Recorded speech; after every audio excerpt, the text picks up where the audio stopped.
Y es que la violencia está desatada. Otra vez tuvimos un fin de semana de más de 200 muertes.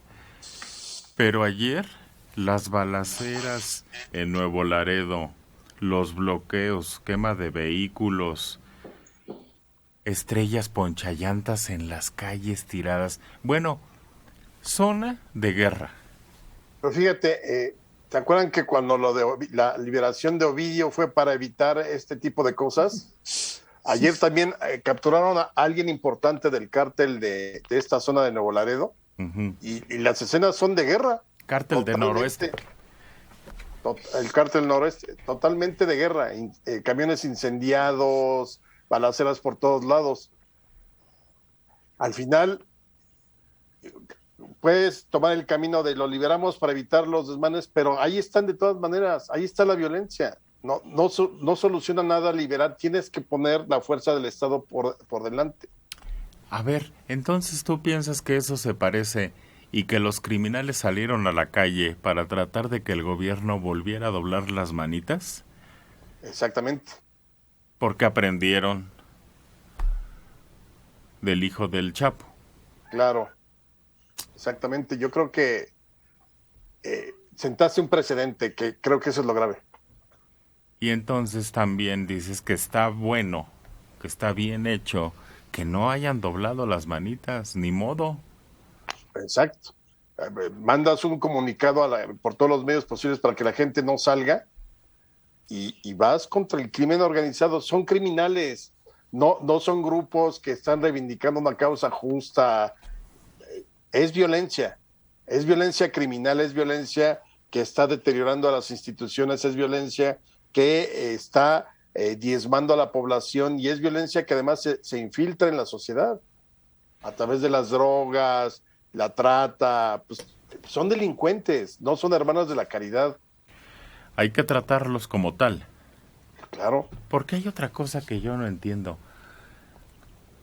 La estrategia es abrazos y no balazos. Ellos se portan a balazos.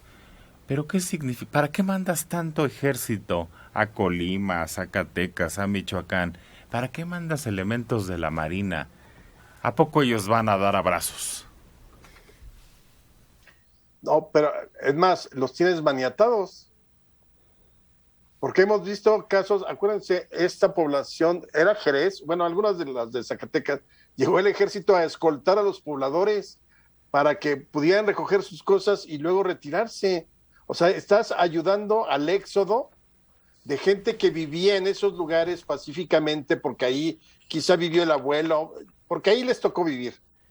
Y permites que por la violencia tengan que salir en éxodo a algún otro lugar y además, en vez de que mandes al ejército a enfrentar como se debe, y ya lo hemos hablado aquí, no es nada más ir a darse de tiros, porque eso es como de el macho del viejo no, tiene que ir acompañado de una estrategia donde lo de menos son los abrazos, es cancelar cuentas, intervenir compañías que laven dinero, o sea, hacerte una inteligencia financiera con respecto a todo eso para ir cortando recursos. Pero lo que vemos es patético, el ejército escoltando a la gente para que vaya tranquila por sus cosas y luego se salga del pueblo.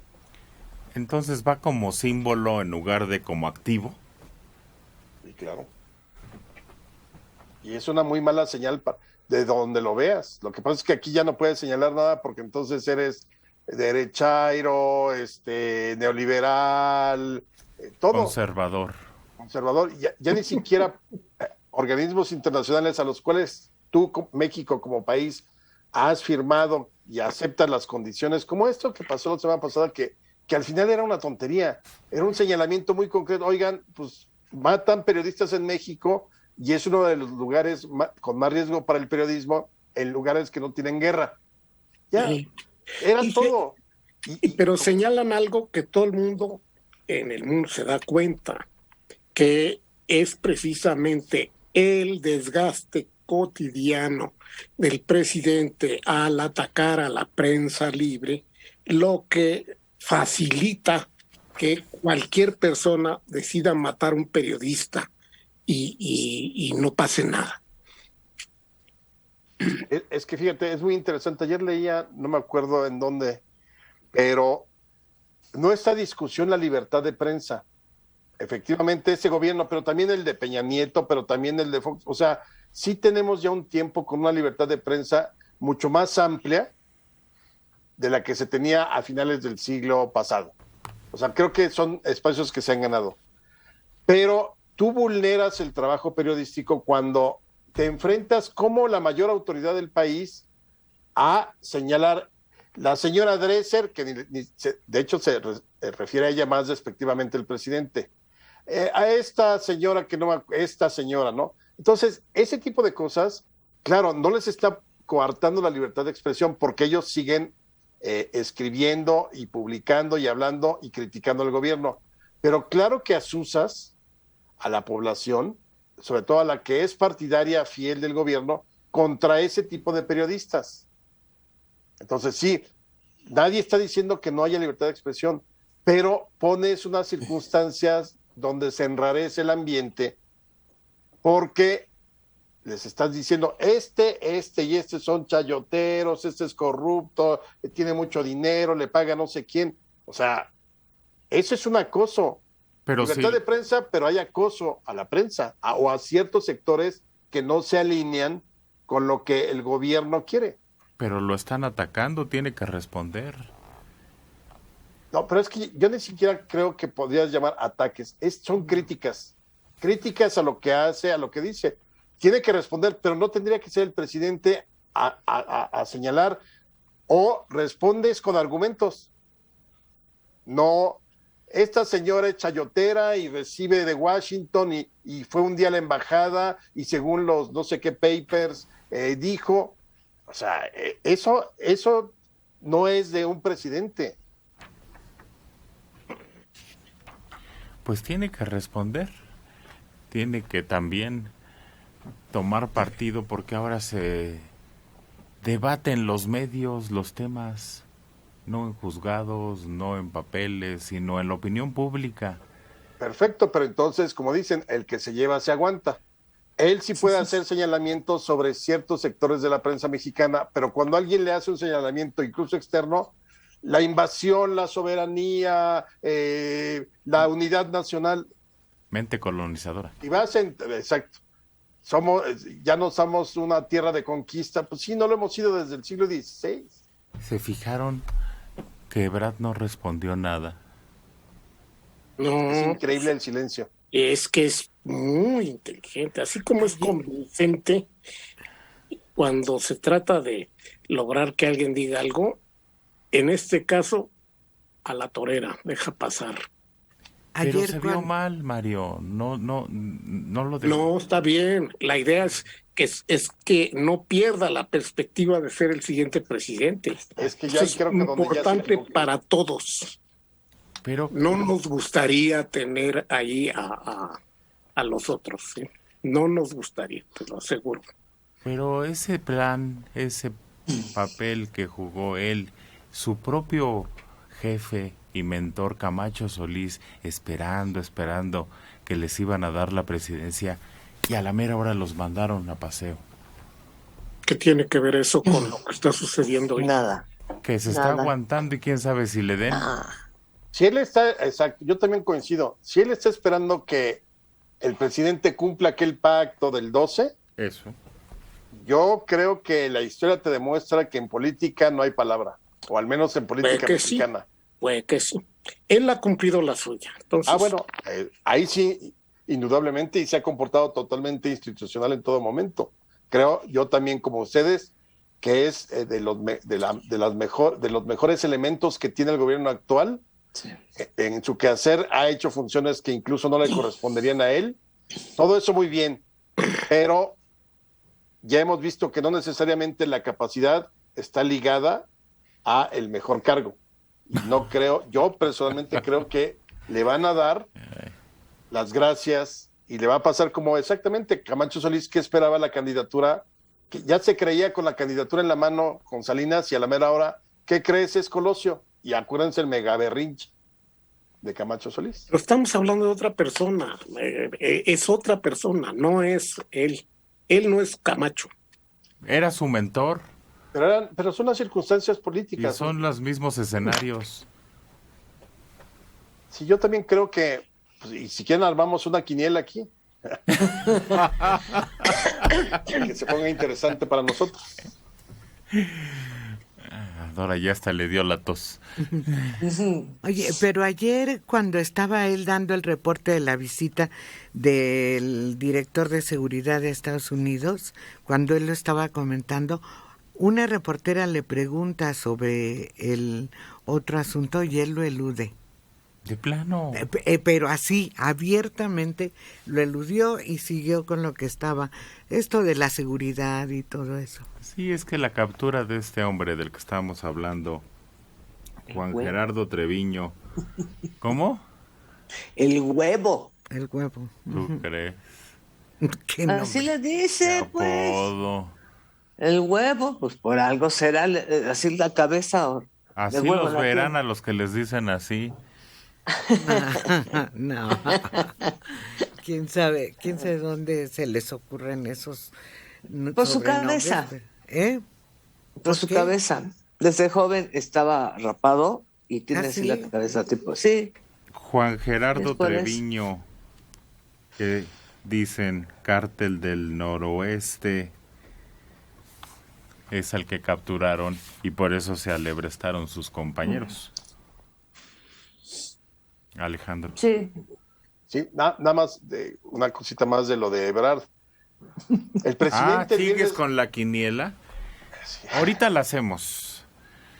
rápidamente. El viernes el presidente no dijo que había hecho esa respuesta con Ebrard. Ayer ya lo dijo, pero entonces yo creo que lo metió para que ya no dijera nadie. Pero yo creo que Ebrard no supo en su momento que iban a contestar eso. Claro. Fue una respuesta como aquel cuadro famoso que hay en Rusia, donde están los tártaros, respondiéndole al sultán de Turquía.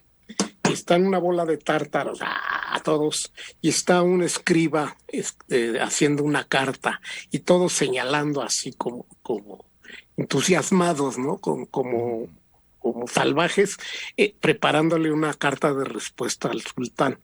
Entonces se utilizó eso como meme, diciendo la 4T respondiéndole al Parlamento europeo. Treviño fue arrestado junto con un número no precisado de pistoleros, portaba 2 armas de fuego y tiene vigentes un pedido de extradición de Estados Unidos por narcotráfico y lavado de dinero. Es sobrino del capo Miguel Ángel Treviño, considerado el último líder de los Zetas, un hermano del huevo. Juan Francisco Treviño cumple cadena perpetua en Estados Unidos. Dice Ebrard que es uno de los golpes más importantes en la última década, así de importante, consideran a este hombre. Porque dice que es la última célula de los Z. Resabios. Pero ahora vamos a ver si eso... Por lo pronto se exacerbó la violencia. Sí, así es.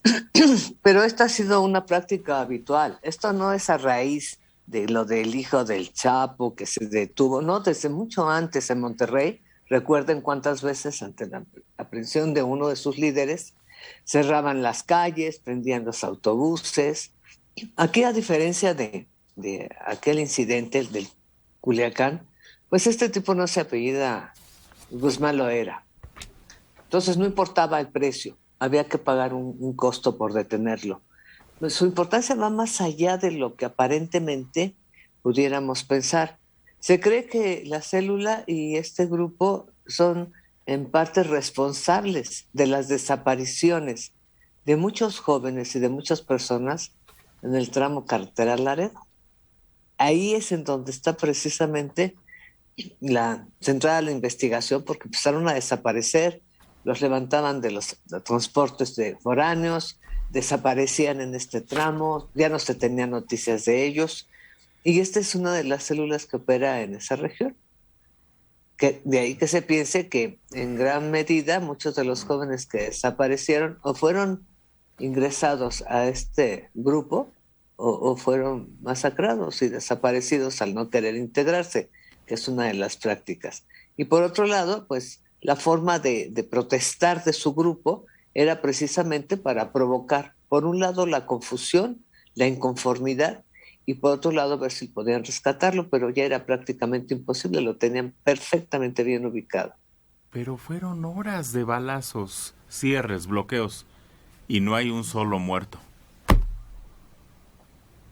Ni heridos. Entonces, ¿de qué se trató? Se les dejó actuar con toda libertad, lo que importaba para ellos era detener al líder, y se les dejó actuar. La gente lo que hizo fue replegarse, esconderse, y esperar a que esto pasara. ¿Cómo enfrentas eso si no tienes el apoyo de la Guardia Nacional o siquiera de la Policía Estatal? Nada. Nadie intervino. Los dejaron actuar libremente.